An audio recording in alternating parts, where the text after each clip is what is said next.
কারণে মানুষ অটো চালাতে করছে।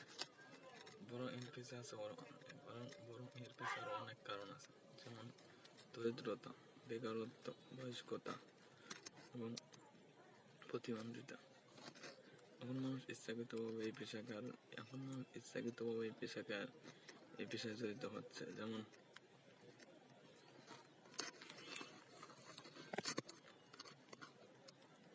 এখন মানুষ ইচ্ছাকৃতভাবে এই পেশায় জড়িত হচ্ছে,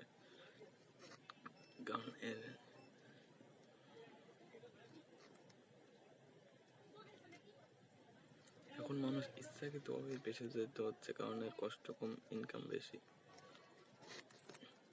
এখন তো 10 থেকে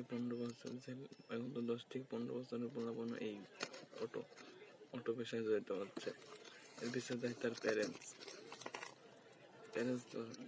একটা অটো কিনে পোলাকে ধরিয়ে দিয়ে যাও অটো চালাও।